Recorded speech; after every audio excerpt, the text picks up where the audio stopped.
வணக்கம். நான் பார்த்தே சமைத்தேன் அன்னபூர்ணி. இன்றைக்கி டின்னருக்கு வந்து புளிப்பொங்கல் தான் பண்ண போகிறேன். அது எப்படி பண்ணுறதுன்னு உங்களுக்கு காமிக்கிறேன். முதல்ல இதுக்கு என்னெல்லாம் பொருட்கள் தேவைன்னு பார்த்துக்கலாம். இது பண்ணுறது வந்து நம்ம நல்லெண்ணெயை யூஸ் பண்ணி தான் பண்ணணும். அப்புறம் இதுக்கு வந்து தயார் பண்ண வேண்டிய அரிசி ரவையை சொல்கிறேன். நான் வந்து இந்த ரெட் கலர் அரிசி வந்து என்கிட்ட இருந்தது. அதை நல்லா கழுவிட்டு உணர்த்திட்டு நல்லா அது ட்ரை ஆனப்புறம் ரவை மாதிரி உடச்சி வச்சுட்டுருக்கேன் மிக்சியில். இதை போட்டு தான் இது பண்ணணும். அது தவிர இங்கே எடுத்து வச்சுருக்கிற சாமான்கள்னால் அதுக்கு தேவைப்பட்டது தான். அதாவது கடுகு, உளுத்தம்பருப்பு, கடலைப்பருப்பு, இந்த நொறுக்கல் அரிசி, அப்புறம் இங்கே நிறைய நல்லெண்ணெய் எடுத்து வச்சுட்டுருக்கேன். இங்கே வந்து கருவேப்பிலையும் கொத்தமல்லியும் அலம்பி வச்சுட்டுருக்கேன். வற்றல் மிளகா இதெல்லாம் எடுத்து வச்சுட்டுருக்கேன். அப்புறம் உப்பு, அப்புறம் புளி ஜலம் அங்கே வச்சுட்டுருக்கேன். அதுவும் தேவை. இப்போ வந்து நம்ம பண்ண ஆரம்பிச்சிடலாம்.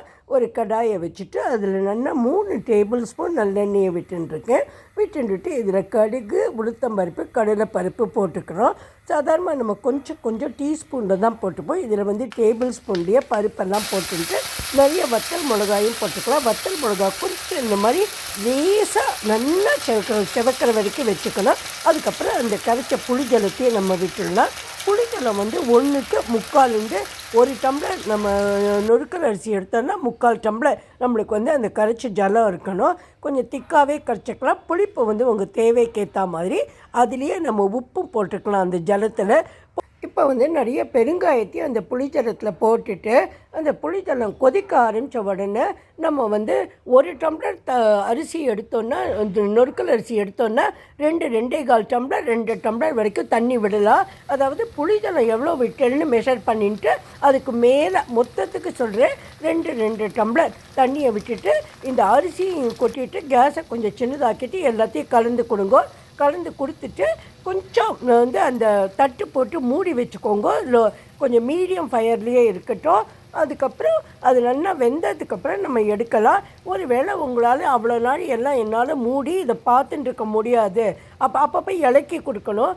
அப்படி இல்லைன்னா நீங்கள் இதை அப்படியே எடுத்துகிட்டு இந்த தண்ணியோட புளிஜலத்தோட குக்கரில் ஒரு பாத்திரத்தில் வச்சு 2 விசில் வச்சோன்னாக்கா ஜோராக அது வெந்து கொடுத்துரும். அப்புறம் நம்ம ப்ரெஷர் போனப்புறம் எடுத்தோன்னா உங்களுக்கு சூப்பரான இந்த புளிப்பொங்கல் கிடைச்சிரும். ஒருவேளை நீங்கள் வந்து கொஞ்சம் தண்ணி கூட விட்டுட்டு நீங்கள் குக்கர்லேருந்து எடுத்தும்போது கொஞ்சம் தண்ணியாக இருந்ததுன்னா ஒன்றும் கவலைப்பட வேண்டாம். நம்ம ஏற்கனவே கடாயில் வந்து கொஞ்சம் அந்த எண்ணெய் ஒட்டின்னு இருக்கோம் இல்லையா, வேணுன்னா ஒரு சொட்டு ஒரு டீஸ்பூன் கூட எண்ணெயை விட்டுட்டு இதை போட்டு மீடியமில் வச்சு நல்லா இலக்கினா உங்களுக்கு நல்லா விட்டு அல்வா மாதிரி வந்துடும்.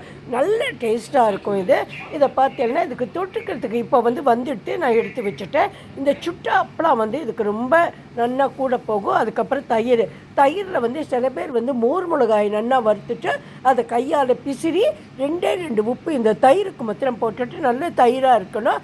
அதை வந்து இது கூட தொட்டுன்னு சாப்பிடுவாள். அப்படி இல்லைன்னா பச்சை மிளகாய் எடுத்துட்டு சாப்பிட்றவாலும் உண்டு.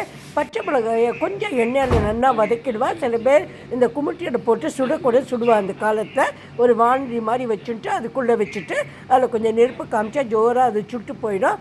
அதை எடுத்து இதில் போட்டுட்டு கொஞ்சம் சின்னதாக நறுக்கி இதை கையாலேயே நல்லா அதை நிரடிட்டு இதில் போட்டுட்டு சாப்பிடுவாள். நீங்கள் உங்களுக்கு எப்படி இஷ்டமோ அப்படி சாப்பிடலாம். அப்புறம் இது வந்து ரொம்பவே நல்லாயிருக்கும். அந்த காலத்தில் பண்ணுவாள். இதுக்கு வேர்க்கடலைலாம் கூட போடுறது கிடையாது. இது மாதிரி ப்ளெயினாக இருக்கும். இதுதான் இதுக்கு டேஸ்ட்டு. ஒரு நாளைக்கு நம்ம இட்லி தோசைக்கு பதிலாக இது மாதிரி பண்ணி குழந்தைகளுக்கு கொடுக்கலாம். டெஃபினட்டாக அவளுக்கெல்லாம் ரொம்ப பிடிக்கும். நல்ல வாசனையோடு ஜோராக இருக்கும். ஒரு நாள் நீங்கள் பண்ணி பாருங்கள். இதெல்லாம் ட்ரெடிஷ்னலாக அந்த காலத்தில் பண்ணுறது தான். இதை சில பேர் புளி பொங்கல்னு சொல்லுவாள், சில பேர் புளி உப்புமான்னு சொல்லுவாள். என்ன பேர் வேணும்னாலும் நீங்கள் வச்சுக்கலாம்.